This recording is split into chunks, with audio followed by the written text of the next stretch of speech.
आसमान में पंखों को फैलाकर उड़ते हुए परिंदों को देखना भला किसे अच्छा नहीं लगता। जब ये पक्षी अपने पंखों को फड़फड़ाते हुए आसमान का सीना चीरकर उड़ान भरते हैं, तो इन्हें देखकर आंखों को एक अजीब सी ठंडक और दिल को सुकून मिलता है। लेकिन इस धरती पर पक्षियों की कुछ ऐसी भी प्रजातियां हैं जो उड़ नहीं सकती। बर्ड्स होने के बाद भी ये स्पीसीज ऐसे फ्यूचर से वंचित है। तो चलिए आज के इस वीडियो में जानते हैं 10 ऐसी ही पक्षियों की प्रजातियों के बारे में जो पंख होने के बावजूद भी उड़ नहीं सकते। बस आप इस वीडियो में अंत तक जरूर बने रहिएगा, क्योंकि मेरा आज का ये वीडियो आपके लिए काफी इंटरेस्टिंग होने वाला है।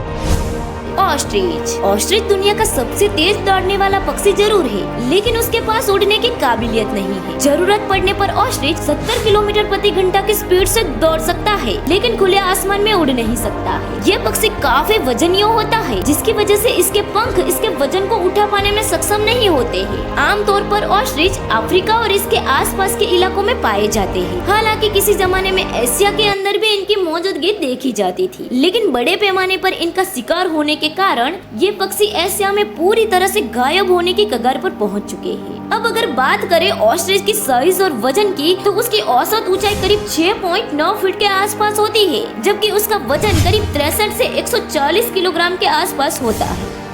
ईमू। करीब 5 फीट की ऊंचाई वाला ईमू बनावट से लेकर रंग रूप में काफी हद तक शुतुरमुर्ग जैसा जरूर दिखाई देता है, लेकिन इन दोनों में फर्क सिर्फ इतना होता है कि ईमू साइज में शुतुरमुर्ग से छोटा होता है। भूरे रंग, लंबी गर्दन और मुलायम पंखों वाला ईमू खुली हवा में भले ही उड़ नहीं सकता, लेकिन अपने लंबे पैरों की मदद से काफी तेज दौड़ सकता है। इस बात का अंदाजा आप इसी से लगा सकते हैं कि जरूरत पड़ने पर ये पक्षी 50 किलोमीटर प्रति घंटा की रफ्तार से दौड़ सकता है। आमतौर पर ऑस्ट्रेलिया में पाया जाने वाला ये पक्षी वैसे तो मुख्य रूप से पेड़ पौधे और कई तरह के कीड़े मकोड़े को खाकर अपना गुजारा करता है, लेकिन इसकी सबसे बड़ी खासियत ये होती है कि ईमू बिना कुछ खाए भी कई दिनों तक बड़े ही आराम से सरवाइव कर सकता है। Emperor penguin. पेंगुइन की सभी प्रजातियों में से एम्परर पेंगुइन शारीरिक रूप से सबसे लंबा और भारी होता है। यही कारण है कि एम्परर पेंगुइन उड़ने में बिल्कुल भी सक्षम नहीं होता है। ये एक वाटर बर्ड है जो ठंडे और बर्फीले इलाकों में निवास करना काफी पसंद करता है। इसका आधा जीवन पानी में तो आधा जीवन धरती पर गुजरता है। आमतौर पर अंटार्कटिका में पाया जाने वाला एम्परर पेंगुइन अपने भरण पोषण के लिए समुद्र की गहराइयों में जाकर मछलियों का शिकार करता है। इसकी सबसे बड़ी खासियत ये होती है कि अपने शिकार के लिए ये समुद्र की गहराई में पूरे 7 मिनट तक आसानी से रह सकता है। इसके शरीर का पिछला भाग काला, आगे का सफेद, गर्दन पीली और मुंह का रंग काला होता है। इनकी ऊंचाई करीब 3.9 फीट तक होती है, जबकि इनका वजन करीब 23 किलोग्राम के आसपास होता है। टाका है। मूल रूप से न्यूजीलैंड में पाई जाने वाली ताका है वैसे तो बर्ड स्पीसीज है, लेकिन इसके बावजूद भी खुले आसमान में उड़ना शायद इनके नसीब में नहीं लिखा होता है, और अपनी इसी खामी के कारण आज की तारीख में ये पक्षी अपने अस्तित्व की लड़ाई लड़ रहा है, क्योंकि यह पक्षी काफी रेयर स्पीसीज में एक माना जाता है और इनकी संख्या बहुत ही कम है। हालांकि एक समय ऐसा भी था जब ये प्रजाति बिल्कुल विलुप्त होने की कगार पे पहुंच चुकी थी, लेकिन सन 1948 में इसे एक बार फिर से खोज निकाला गया और साल 2002 तक इस पक्षी के 125 जोड़ों को स्थापित किया गया था। इसी का नतीजा है कि आज की तारीख में ताकाहे बर्ड की संख्या फिर से बढ़ रही है। Guam rail.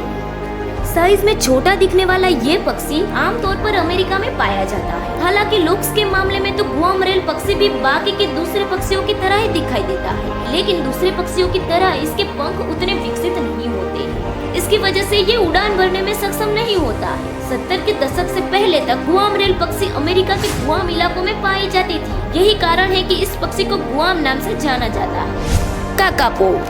तोते जैसा शरीर और उल्लू जैसा मुंह रखने वाली काकापो पक्षी को पहली नजर में देखकर ये बिल्कुल भी समझ नहीं आता है कि आखिर ये है क्या चीज। दिखने में ये पक्षी उल्लू और तोते का मिक्सर लगता है और इसीलिए इसे आउल पैरोट के नाम से भी जाना जाता है। लेकिन अफसोस की बात तो ये है कि इसके पास पंख होते हुए भी ये आकाश में उड़ान नहीं भर सकता। हालांकि उल्लू की तरह ये रात के समय में काफी एक्टिव होता है और दिन में छिपकर रहना पसंद करता है, लेकिन इसका वजन करीब 4 किलोग्राम के आसपास होता है और इसीलिए ये पक्षी उड़ने में सक्षम नहीं होता है। काकापो पक्षी को अभी तक सिर्फ न्यूजीलैंड में ही पाया गया है, जहां इसकी संख्या बहुत ही कम है और मौजूदा समय में ये पक्षी पूरी तरह से विलुप्त होने के कगार पे पहुंच चुका है। वेका। बिल्कुल मुर्गी के आकार का दिखने वाला वेका पक्षी आमतौर पर न्यूजीलैंड में पाया जाता है। इस पक्षी को बाकी के दूसरे पक्षियों की तुलना में जो चीज सबसे खास बनाती है वो ये है कि वेका बर्ड पूरी तरह से ओमनिवोरस होता है। इसके साथ ही बाकी के दूसरे पक्षियों की तरह ही वेका पक्षी के पास भी पंख तो होते हैं, लेकिन ये पंख इतने विकसित नहीं होते हैं कि जिसकी मदद से ये पक्षी उड़ान भर सके। स्टीमर डक आमतौर पर दक्षिण अमेरिका के अलावा चिली और अर्जेंटीना में पाई जाने वाली स्टीमर डक काफी आलसी स्वभाव की होती है। यही वजह है कि यह अक्सर तटीय इलाकों में अपना बसेरा बनाना काफी पसंद करती है। इसके पंख भी बिल्कुल नहीं के बराबर होते हैं, जिसकी वजह से ये उड़ने में पूरी तरह से असमर्थ होती है। लेकिन इस पक्षी की एक खास आदत ये होती है कि ये जिस तरह से अपने पंखों को पानी की सतह पर फड़फड़ाते हुए तैरती है, उससे साफ पता चलता है कि भले ही इसके पंख उड़ने में सहायक नहीं होते, लेकिन तैरने में ये पंख इनके मददगार जरूर बन जाते हैं। कैसोवरी ऑस्ट्रेलिया की सबसे सुंदर पक्षियों की लिस्ट में शुमार कैसोवरी आमतौर पर पेपुआ, न्यू गिनी और इंडोनेशिया में पाया जाता है। हालांकि साइज के मामले में कैसोवरी काफी बड़ा होता है, लेकिन शुतुरमुर्ग की तुलना में इसका आकार कम होता है। और यहाँ देखने वाली सबसे गजब की बात तो ये है कि कैसोवरी के पंख भी होते हैं, लेकिन बड़े आकार और भारी वजन की वजह से खुले आकाश में उड़ना इसके नसीब में नहीं होता है। हालांकि कैसोवरी के पैर उसे और भी खास बनाते हैं। इसकी मदद से ये पक्षी बड़े ही आराम से करीब 5 फीट तक की छलांग लगा सकता है। कैसोवरी के बारे में कहा तो ऐसा भी जाता है कि ये काफी गुस्सैल स्वभाव का पक्षी होता है और जब इसे गुस्सा आता है तब ये अपने इन्हीं पैरों को अपने हथियार के रूप में इस्तेमाल करता है, जो दुश्मन के लिए काफी घातक साबित होता है। कीवी न्यूजीलैंड में पाया जाने वाला ये पक्षी थोड़ा शर्मीले स्वभाव का होता है और ये रात के समय में ज्यादा एक्टिव रहना पसंद करता है। कीवी बर्ड की चोंच काफी लंबी होती है और ये आमतौर पर फल और मछलियों को खाकर अपना गुजारा करता है। हालांकि वैसे तो इन पक्षियों की संख्या काफी ज्यादा है, लेकिन आए दिन जंगलों की अंधाधुंध कटाइयों की वजह से वो दिन भी दूर नहीं है जब ये पक्षी कई दूसरे पक्षियों की तरह ही विलुप्त होने की कगार पे पहुँच जाएंगे। तो चलिए दोस्तों, आज का ये वीडियो यही खत्म होता है। उम्मीद है आपको ये वीडियो जरूर पसंद आया होगा और हाँ, अगर पसंद आया हो तो कमेंट में जरूर बताना।